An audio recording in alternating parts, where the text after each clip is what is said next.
Halo semua, salam sehat dan sejahtera. Semoga kita diberikan kemudahan dalam menjalankan setiap aktivitas kita sehari-hari.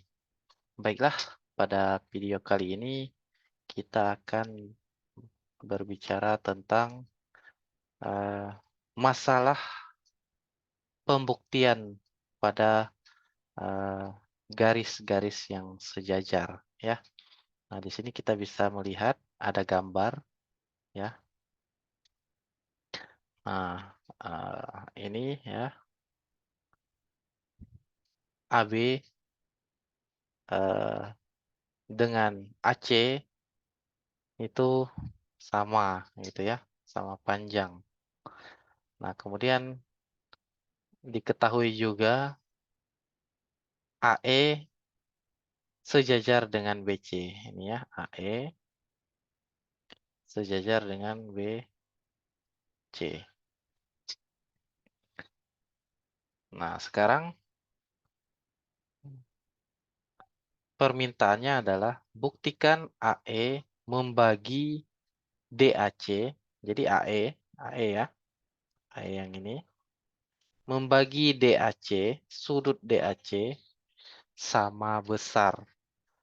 Nah, jadi di sini yang ditugaskan adalah membuktikan bahwa AE membagi sudut DAC sama besar. Apa artinya? Nah, jadi artinya adalah sudut EAC atau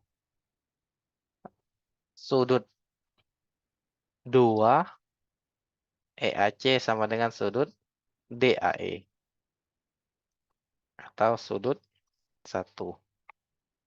Gitu ya. Nah, jadi masalahnya itu adalah membuktikan bahwa AE membagi sudut DAC sama besar. Baik, kita akan melihat bagaimana memprosesnya sehingga eh, terbukti bahwa AE membagi dua DAC sama besar. Oke, pertama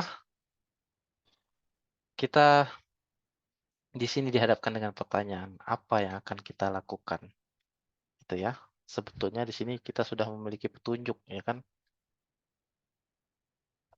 1 dan 2. Nah, sudut 1 dan 2 ini katanya sama besar.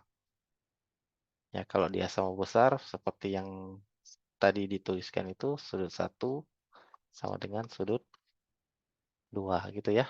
Itu kata kuncinya. Baiklah, kita lanjutkan.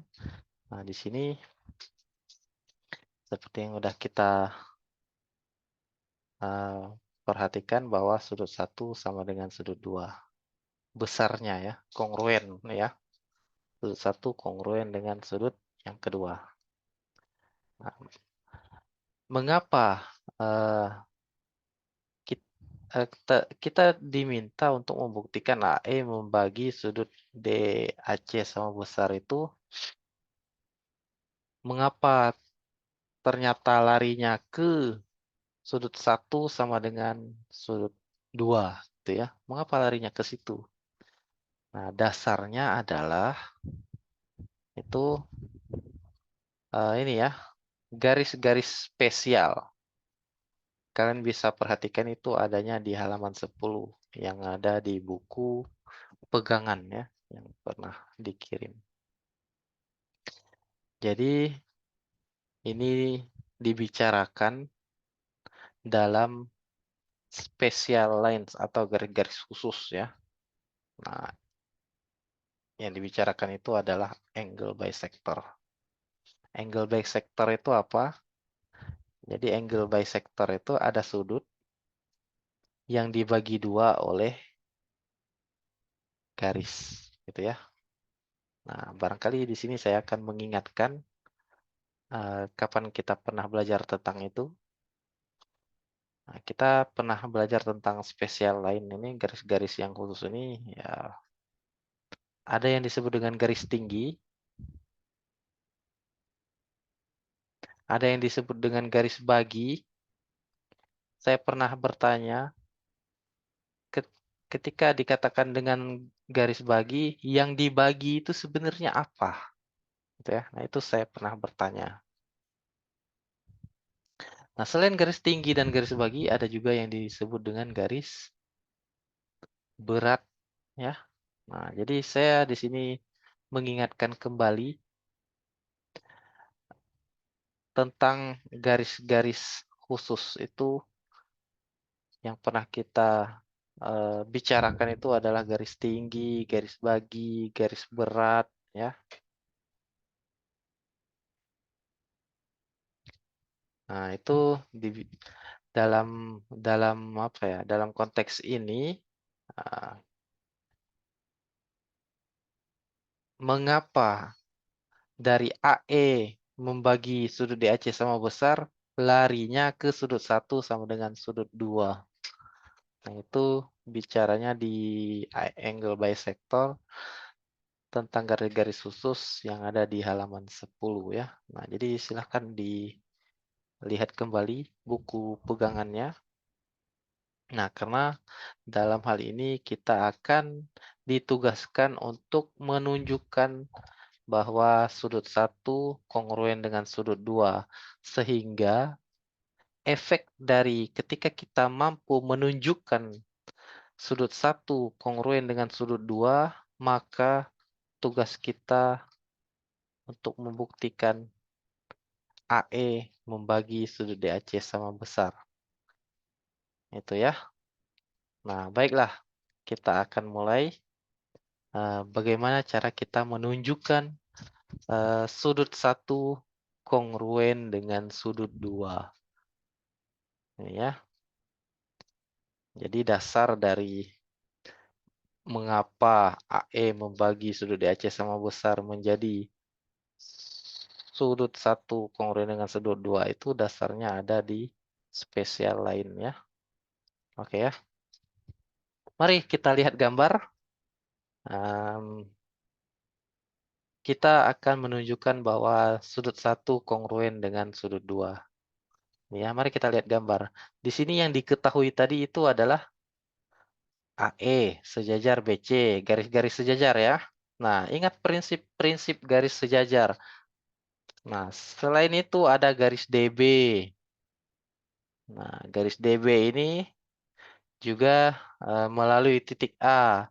Sehingga di sini kita bisa perhatikan bahwa AB sama panjang dengan AC. Nah, kita bisa lihat ini ada gambar segitiga ya. Gambar segitiga. Karena AB sepanjang sama panjang dengan AC, maka kita bisa katakan, kita bisa nyatakan bahwa segitiga ABC itu adalah segitiga sama kaki gitu ya. Oke ya. Nah, ketika dia segitiganya sama kaki, maka sudut-sudut yang ada di kakinya itu, sudut B dan sudut C ini sama besar. Gitu ya. Sudut B itu adalah sudut ABC, sudut ACB. Gitu ya. Sama besar ya. Kenapa sama besar ya? Karena dia berada di kaki-kaki segitiga sama kaki. Oke ya. Nah, sekarang kita ke garis sejajar. AE, BC, ada garis transversal AD. Mari kita perhatikan. Nah, karena tujuan kita adalah menunjukkan sudut 1 dan sudut 2, jadi kita mengalihkan perhatian pada sudut 1 dan sudut 2 itu. Kita mulai dari yang pertama, kita fokuskan perhatian kita kepada sudut 1. Nah, sudut 1, ini ya sudutnya, ada garis AE,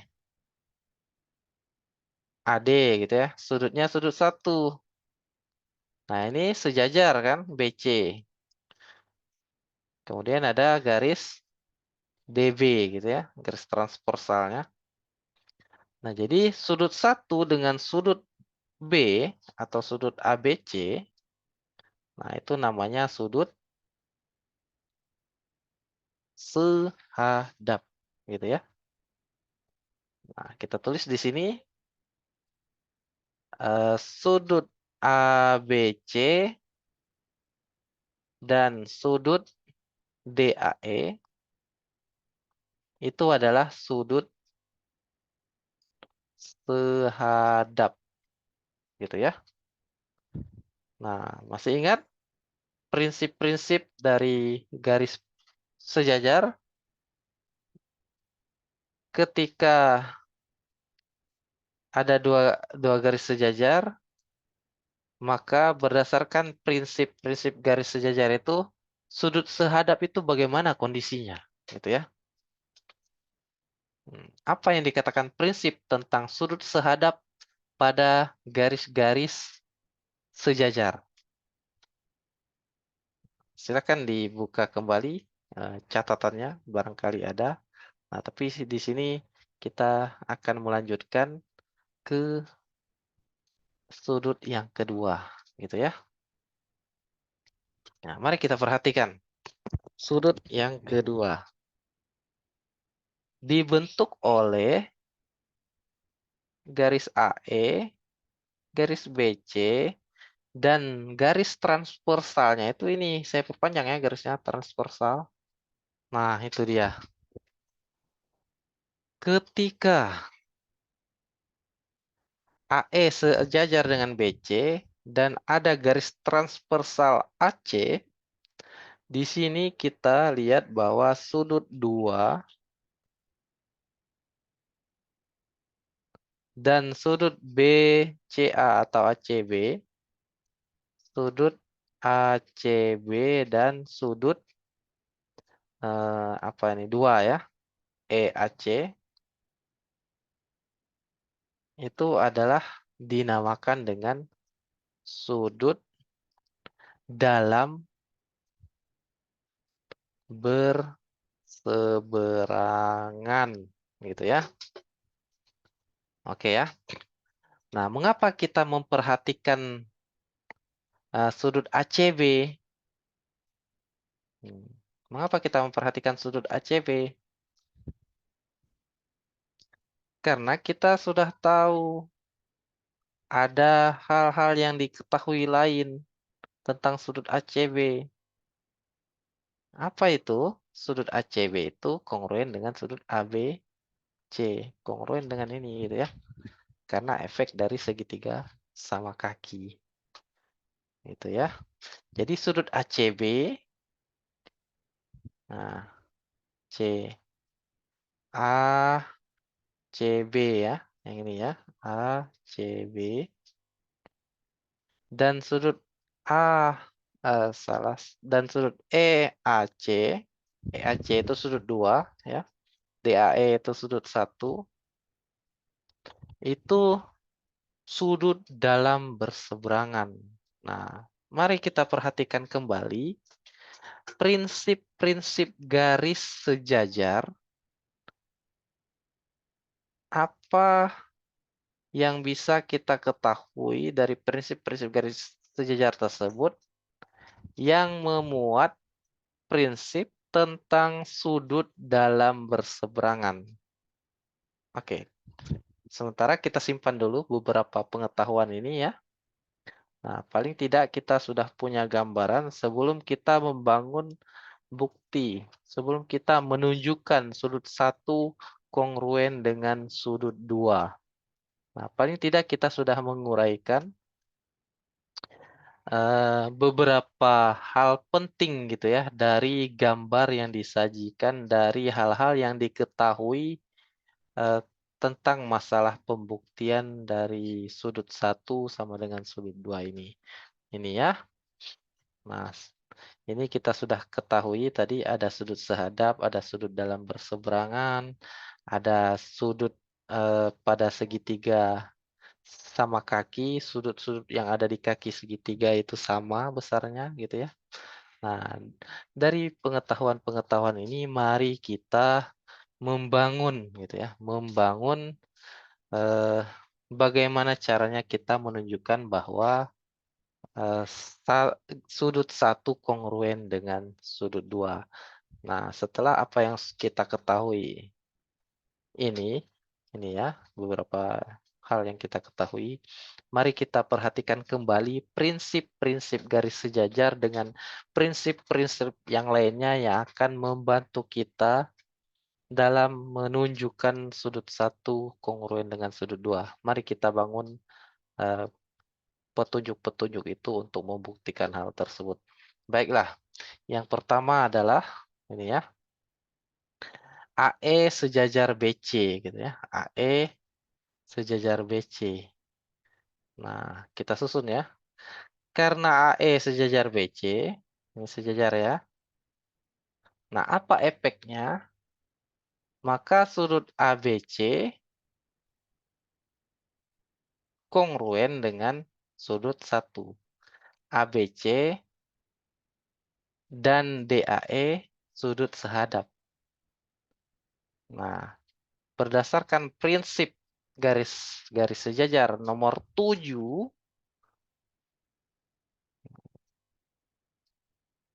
prinsipnya adalah, nah, jadi sudut-sudut sehadap itu kongruen. Silakan lihat kembali prinsip-prinsip garis sejajar tentang eh, sudut sehadap.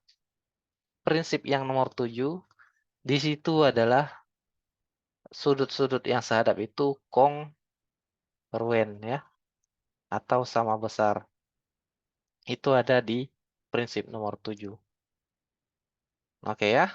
Nah, itu pertama kita eh, dengan menggunakan prinsip yang nomor 7 dari garis-garis sejajar. Oke. Langkah kedua kita akan melihat bahwa karena AE sejajar BC, maka sudut BCA, mana sudut BCA? Ini ya, sudut BCA yang ini ya, kongruen dengan sudut A. Yang ini ya, ini dia nih. Mengapa dia kongruen? Nah, alasannya, dasarnya itu adalah prinsip nomor 8. Prinsip nomor 8 ini dia berbicara tentang garis-garis sejajar dan efeknya itu adalah sudut dalam berseberangan itu kongruen. Gitu ya. Jadi efek dari adanya garis sejajar dan garis transversal terhadap sudut-sudut dalam berseberangannya ini, yaitu mereka kongruen. Sudut-sudutnya yang saling kongruen gitu ya. Nah, jadi kita udah menggunakan ini udah ya. Yang ini udah. Nah, sekarang kita lihat yang nomor 3. Ya, mudah-mudahan masih kebaca ya. Yang nomor 3 ini, nah, saya hapus dulu sedikit ya. Mudah-mudahan masih ingat. Yang nomor 3, segitiga ABC sama kaki. Ini ya tadi ya. Segitiga ABC, segitiga sama kaki. Apa efeknya? AB bukan efek ini ya, tapi diketahui. AB sama panjang dengan BC ya. Ini diketahui ya. Ketika dia sama panjang, nah seperti yang tadi disampaikan bahwa sudut-sudut pada kaki segitiganya itu sama besar. Ini ya. Maka sudut ABC kongruen dengan sudut BCA. Ini ya. Sama besar efeknya ya. Nah, ini ternyata efeknya ini ada dituliskan di prinsip nomor 2 halaman 39. Nah, jadi silahkan dilihat buku pegangannya. Ada di prinsip nomor 2 halaman 39. Itu berbicara tentang segitiga sama kaki dan sudut-sudut yang ada pada kakinya ini adalah kongruen ya. Nah, itu adanya di prinsip yang nomor 2.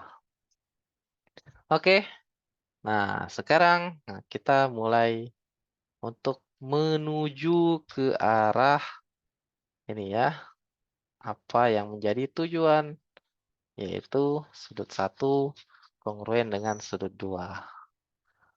Tuh ya. Nah, gimana cara kita mengambil kesimpulannya? Nah, di sini sudut 1. Nah, jadi dari ketiga apa ini ya? Ketiga unsur ini, nah, terbentuklah sebuah kesimpulan bahwa sudut 1 kongruen dengan sudut 2. Nah, mengapa dia dikatakan kongruen? Nah, asalnya dari sini ya.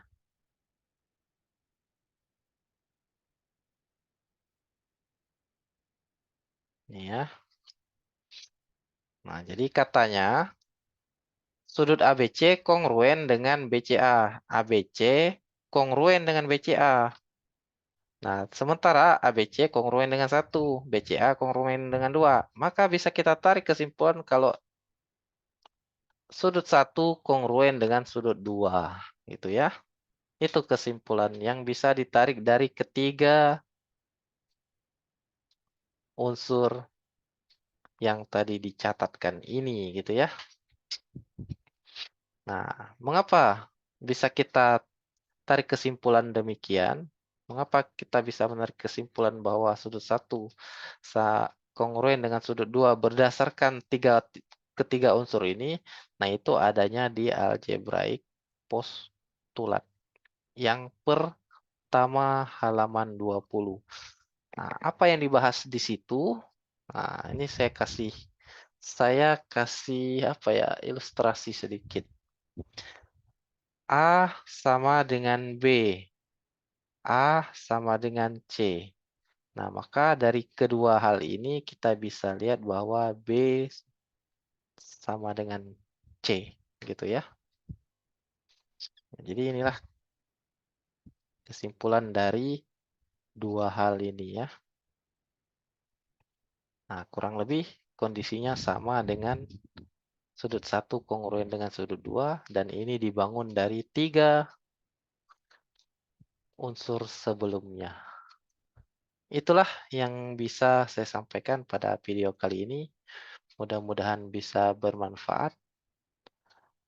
Terima kasih atas perhatiannya. Selamat belajar dan selamat melanjutkan aktivitasnya.